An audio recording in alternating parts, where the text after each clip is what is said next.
I don't understand. If you be husband of two now, bro, the space day. The economy no go even permit us. I mean, so welcome to the show. Thank you for coming through for us today on the show. So today we just want to know exactly how you started your comedy career, how it has been for you throughout the years you spent there, and just give us an insight on everything, basically. So, how did you start the comedy thing? How was that? Was it what you wanted to do before, or it just came along the line? First of all, if you're a Nigerian kid growing up, right, you are never going to do what you say or what you said you are going to do. Never. Like, never.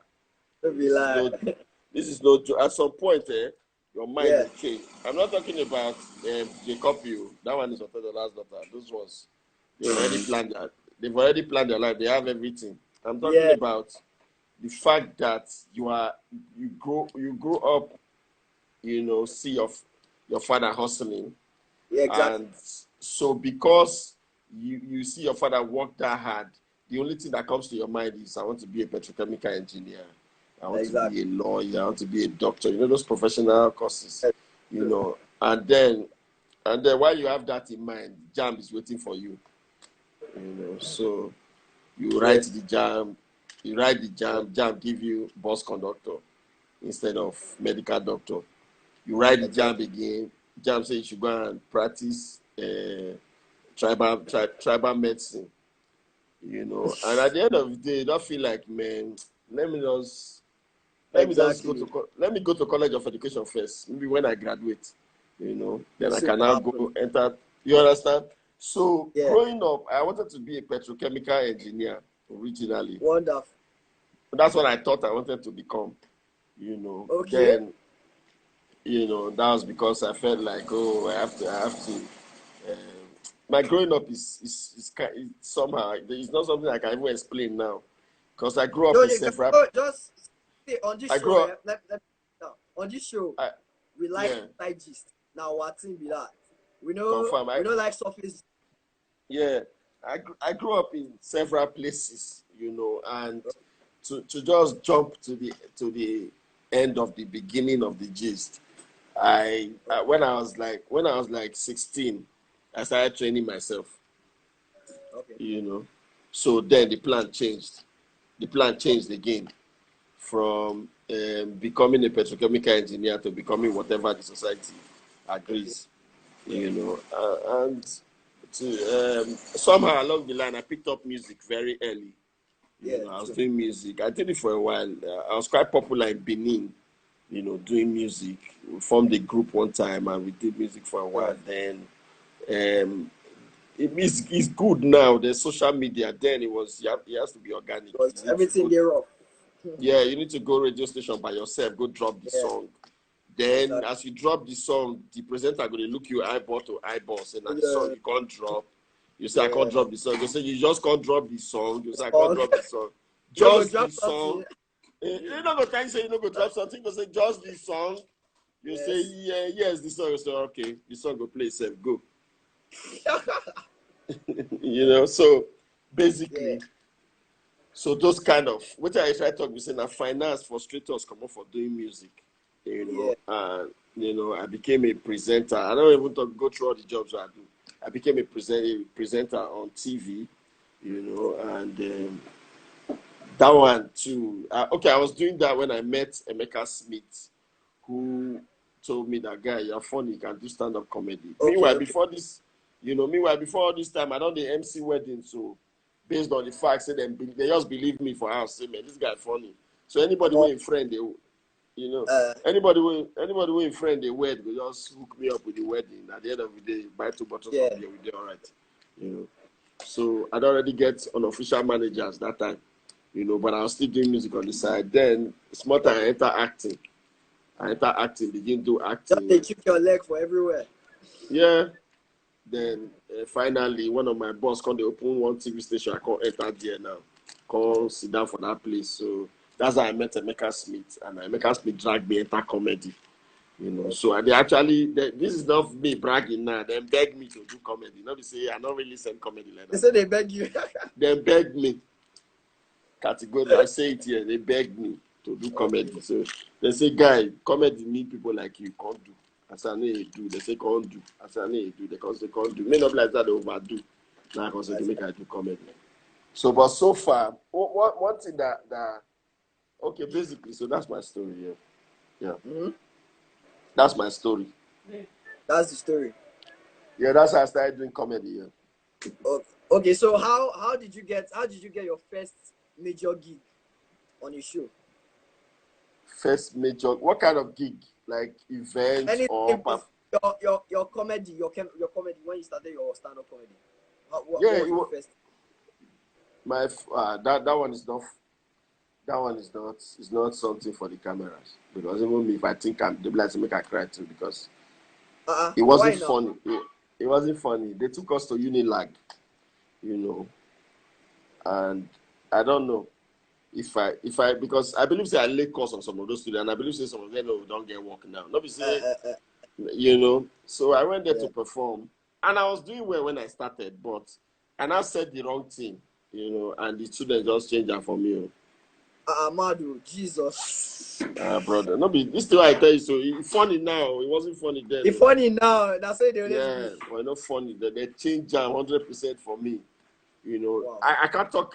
I can't blame anybody for the second time that thing happened, because it was my fault. Like, they don't really call me for the event. I just entered the event. The guy know me today. Say they do music, and the guy like one particular song when I feature Terry G. So the guy just tell me, say, man, you go pay me to come perform that song. Okay. So as I reach there now, I see one guy, they do stand-up comedy. Only me, they don't call me. Only me can go tell the host, say, man, I good pass that guy now. I funny pass him.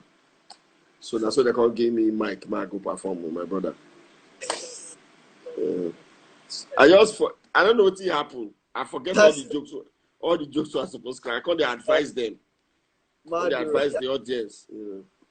So I can't reach one stage. The host come meet me and say, it's like you have not eaten. I say, yes, it's okay. Go and eat. You will be all right. Fear don't let me ask the man for my balance. I just don't. So those are the 2 times. Those are the 2 major times where I really remember when I was starting. Other ones don't happen normally now. Maybe you perform, too. But now, based on experience, we don't know how to handle those kind of stuff. Yeah, true. It's usually like that. So how long have you been doing this stand-up comedy? How long have you been doing it? Honestly, I can't even put a figure to it.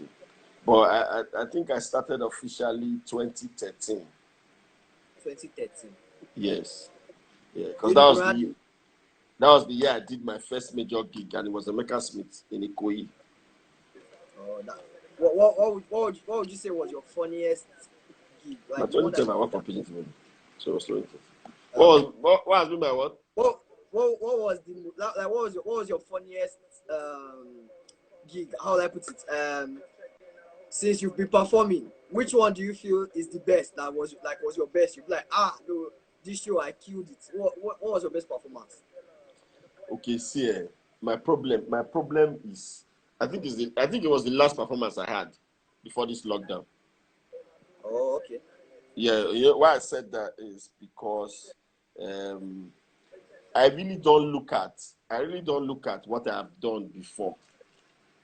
Every time I'm going to perform, I act like I've not performed before. I've never ever performed in my life. This is like my first performance, and this is the last, right? And I learned that from Bovi. Bovi would always tell you that you are only as good as your last performance.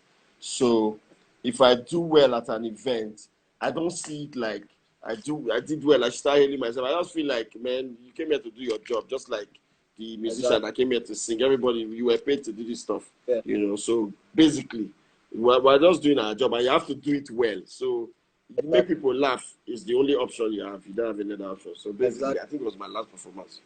Yeah. Okay, so have you ever been on stage and maybe the joke did not work out and you have to like improvise and be like, oh, come on, this joke people don't laugh, I guess switch them off. That happens a lot now. And all comedy, even the Chris Rock, them, all of them. I mean, you go through it now. That's why I see it's good when you are doing stand-up. Yeah. Do your rehearsals properly, right? Yeah. Test your joke in front of your friends. Most times, don't tell them you are testing your jokes. Just say the stuff. That's And what once I'm like, it's, naturally. yes, as you guys are just throw it in. Once it's funny, they'll catch it.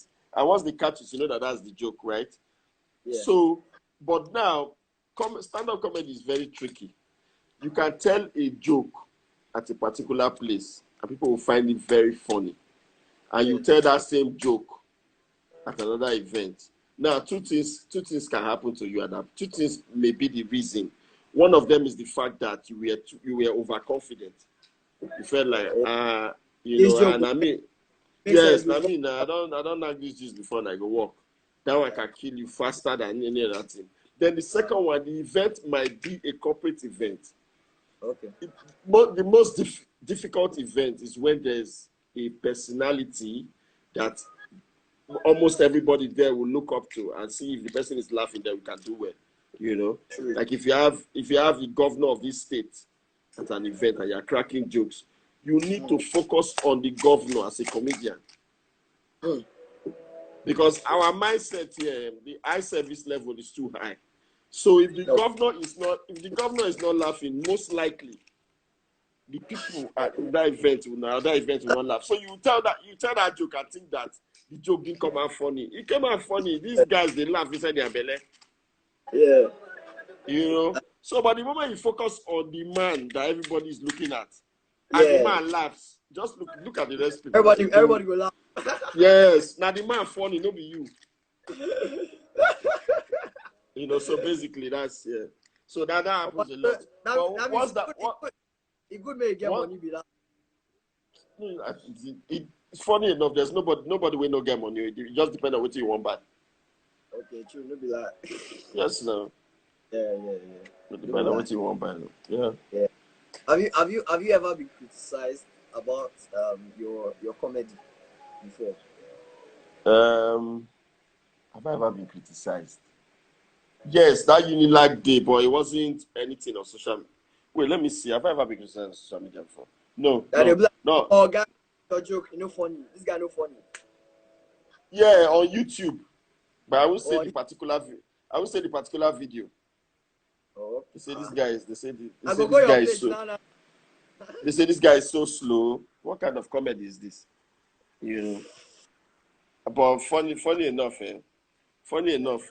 the audience received the joke. Oh. The audience, they laugh, everything. Oh. You understand? But people, you see those people in the comment section. Yeah. Some of them vex come. They don't even watch the video. They just comment. They vex come. Yes. They are, when you never watch some video where some bloggers post. Then you come and compare with the comment where you see. You can say, what did this person watch different from what I watch? Exactly. You know, so it's too slow. The drag joke. I call it true. People for the audience, they laugh. How do you handle it? How do you handle those kind of negative comments? When I still get where to perform another day. The funny thing is this is one thing about me, right?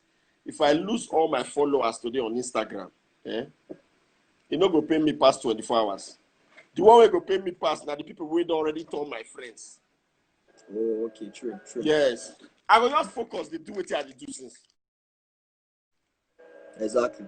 You go pay me, you go pay me, but I'm not gonna allow and be waiting to make major part of my day. Oh, this. You get my point.